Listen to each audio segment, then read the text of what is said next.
Let's bring in Jen Psaki, host of Inside with Jen Psaki and former Biden White House press secretary. Good to see you, my friend. Let's talk about this morning because the New York Times had this new report. It was 48 hours to fix a 90-minute mess inside the Biden camp's post-debate frenzy. Yeah. As a former insider, can you try to describe the damage control efforts that are likely going on behind the scenes? And would the White House and the campaign be working together on this or taking separate approaches? How'd that work? Well, there's limitations legally, which they follow. How quaint is that, given Trump certainly does not follow those.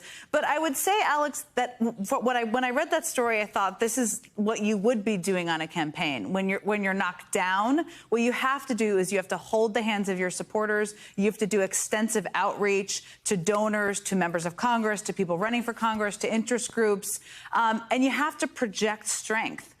That's what they're doing by trying to put out these fundraising numbers, by putting out even details like 3 times as many people have applied for jobs. They're trying to tell people, he's still in it, guys. Hang with us. And you are seeing a circling of the wagons around him from his closest advisors. There are also complaints that people didn't hear from them early enough or there wasn't enough outreach. That's not unexpected, and they have to continue to do more and more of it. But what you saw in that story, and I think what it's clear they're doing, is kind of doing everything they can to reach out to people and convey to them Joe Biden's planning to stay in the race. Here's how people are responding. Voters are with us, and they have to project that strength to try to keep people with them. And it's not going to be easy. It's going to be a rocky road. Well, it's not going to be easy because the issue is his age, about which he can do absolutely nothing. You look at the chronology there. I mean, it is what it is. Well, that's true, and that's been a concern that shows up in polls from the beginning of when they ran. Now, Trump is 3 years younger. I think the problem with the debate is that it kind of reaffirmed some things that people may have feared out there. Now, what we've seen to date so far, I mean, there was a CBS News poll that I think if you're them, you're concerned about because it showed nearly a 10-point jump in the percentage of voters who think that he's not up to being president. That's not a good number. You need that number to come down, of course.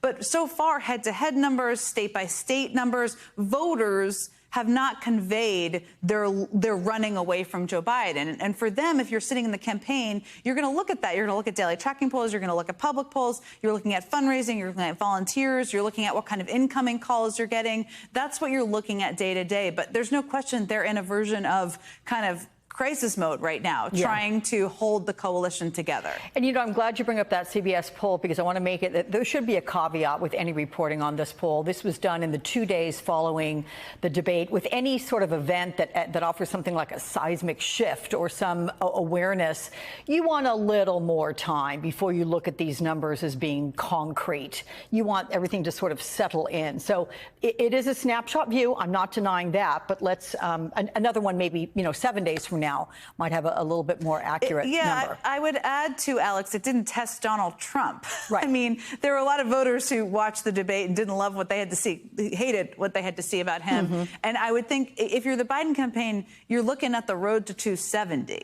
right? There are still lots of questions. You got to keep your coalition together. You're looking at voters and the head-to-heads in those states.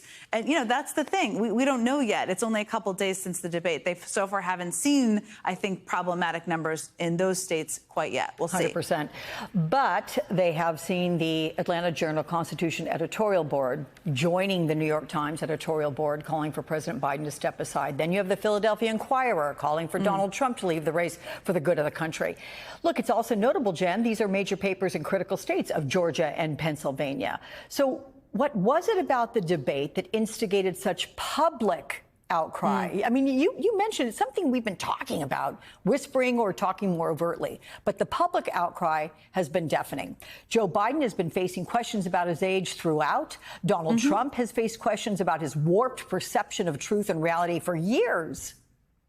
That's true. And if you watch this last 20 minutes of the debate, Donald Trump had some crazy things to say, including in the rally he did the next day. And the Joe Biden who did the rally the next day was a different Joe Biden than showed up on the debate stage. It's even though the debate viewership numbers were relatively low, considering like 40 million, a little over 40 million, still a lot of people who watched it. And I think they're fully aware of that. I will say, with all due respect to the New York Times and the Atlanta Journal-Constitution, my bet is the campaign is like printing those out and posting them around the headquarters as motivation.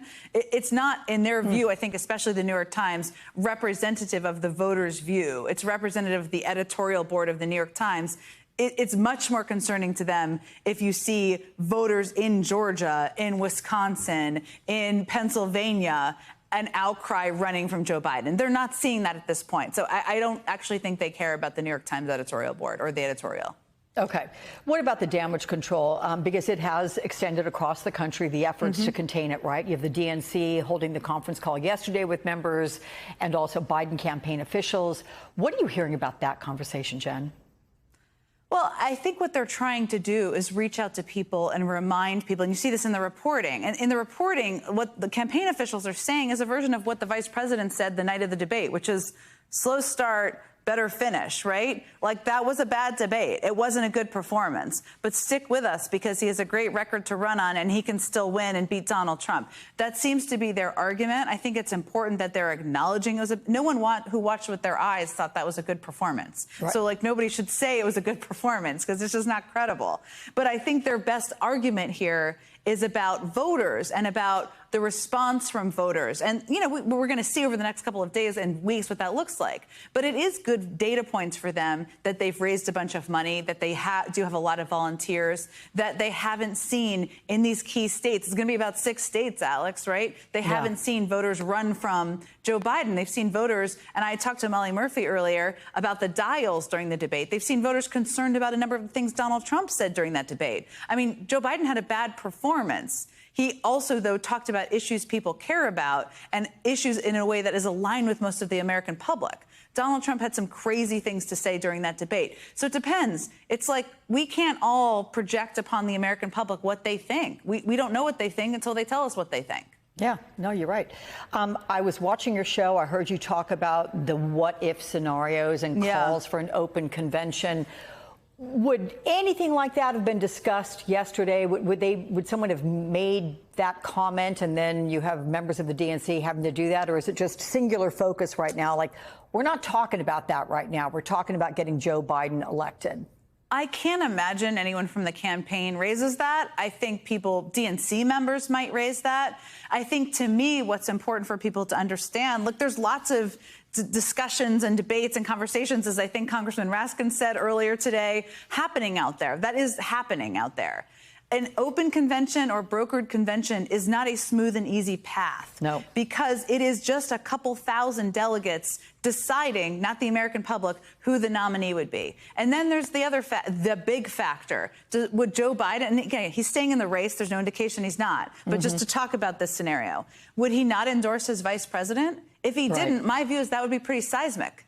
Right? So then he endorses his vice president. Does President Clinton endorse her? Does Barack Obama endorse her? Is that what happens? Do other people then, does everybody still stay out of it? Is it still divided? And who is spit out of that process may not be who people watching at home may want it to be. And it's done by 4,000, a couple thousand delegates. So the point I think people need to understand about that is it's just not, this is not a West Wing episode, right? There isn't just an easy and smooth path, and people should inform themselves on that and make a decision. Maybe that's still what they want to happen, and that's their choice, but it's not an easy, smooth thing that, if you read editorials, you might think that. One more question about the second debate scheduled for September 10th. That is less than 2 months before Election Day. President Biden says he's committed to being there. But, Jen, is the risk of a second bad performance worth the potential gain? Could a strong debate effectively blunt the memories of the one we saw Thursday? I think if you're the Biden team, you have to do the second debate. I'm pretty skeptical Donald Trump would do a second debate. So without Donald Trump, there's no debate. But I think if you're the Biden team, you have to you got to do everything. Not everything. You have to be selective about it. But a debate, certainly you should do if you're them. Okay. Jen Psaki. If you want to be on the show at the start every single Sunday, you're totally welcome. You don't have lunch to go to. I love talking to you, Alex. Thanks for having me. It's always fun. I'm always glad to have you. Thank you so much. And for all. Hey there, MSNBC fans. I'm Luke Russert, and be sure to join me, Rachel Maddow, Jen Psaki, Lawrence O'Donnell, Steve Kornacki, Joy Reid, and many more September 7th in Brooklyn MSNBC Live Democracy 2024. Click on the link for ticket information. We will see you there.